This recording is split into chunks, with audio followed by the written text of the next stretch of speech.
Special POCSO court દ્વારા નરાધમ આરોપીને 20 વર્ષની સખત જેલ અને 15,000 રૂપિયાનો દંડ ફટકારવામાં આવ્યો। માસૂમ સાથે કર્યું હોય દુષ્કૃત્ય કે જેનો કેસ સ્પેશિયલ પોક્સો કોર્ટમાં ચાલી જતા આરોપીને 20 વર્ષની સખત જેલ અને 15,000નો દંડ ફટકારતી નામદાર કોર્ટ તારીખ 22/5/2023 રોજ પાવી જેતપુર તાલુકાની ભોગ બનનાર માસૂમને તેના જ ગામના આરોપીએ લગ્ન કરવાની લાલચ આપી તેના કાયદેસરના વાલીપણામાંથી ભગાવી ગયો હોય કે જે બાબતની ફરિયાદ ભોગ બનનારના પિતાએ પાવી જેતપુર પોલીસ સ્ટેશનમાં નોંધાવી હોય કે જે અંગે પોલીસે તપાસ કરતા પોક્સો એક્ટ મુજબ ગુનો બનતો હોય। સદર કેસ બાબતેની તપાસ પોલીસે આગળ તપાવતા ભોગ બનનાર મળી આવતા તેની મેડિકલ તપાસ કરવામાં આવી હતી અને પૂછપરછ કરતા આરોપીએ તેની સાથે તેની ઈચ્છા વિરુદ્ધ બળાત્કાર કર્યો હોય તેવી હકીકત જણાતા તેઓ પોક્સો અને બળાત્કારની કલમનો ઉમેરો કરી ચાર્જશીટ રજૂ કરવામાં આવી હતી, જે બાબતનો case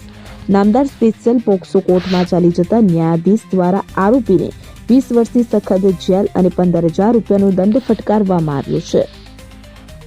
છોટાઉદેપુરની special POCSO court Shri Bagga સાહેબની કોર્ટમાં આરોપીને 20 વર્ષની સખત કેદની સજા અને 15,000 રૂપિયાનો દંડ કરેલો છે। કેસની હકીકત એવી છે કે તારીખ 22/5/23ના રોજ જેતપુર પાવી તાલુકાની એક ભોગ બનનારને તેના જ ગામનો આરોપી તેને લગ્ન કરવાની લાલચ આપી કાયદેસરના વાલીપણામાંથી ભગાડી ગયેલો, જે બાબતની ફરિયાદ ભોગ બનનારના પિતાએ જેતપુર પાવી પોલીસ સ્ટેશનમાં જેતાવત સાહેબ પીએસઆઈ રૂબરૂ આપેલી। પીએસઆઈ સાહેબે તપાસ કરતા પોસ્કો એક મુજબનો ગુનો બનતો હોય આગળની તપાસ સીપીઆઈ ગાવિતને સોંપેલી। તેઓએ તપાસ દરમિયાન ભોગ બનનાર મળી આવતા તેની મેડિકલ ચકાસણી તેમજ પૂછપરછ કરતા આરોપીએ તેની સાથે તેની ઈચ્છા મરજી વિરુદ્ધ બળાત્કાર કરેલ હોવાની હકીકત જણાવતા તેની ઉપર પોસ્કો તેમજ બળાત્કારની કલમોનો ઉમેરો કરી તેની તપાસ કરેલી અને પૂરતો પુરાવો પડતા સ્પેશિયલ પોસ્કો કોર્ટની અંદર તેની ચાર્જશીટ કરેલી, જે બાબતનો કેસ ચાલી જતા પોસ્કોના સ્પેશિયલ જજ બગ્ગા સાહેબ દ્વારા આરોપીને 376 તેમજ બળાત્કારના ગુનામાં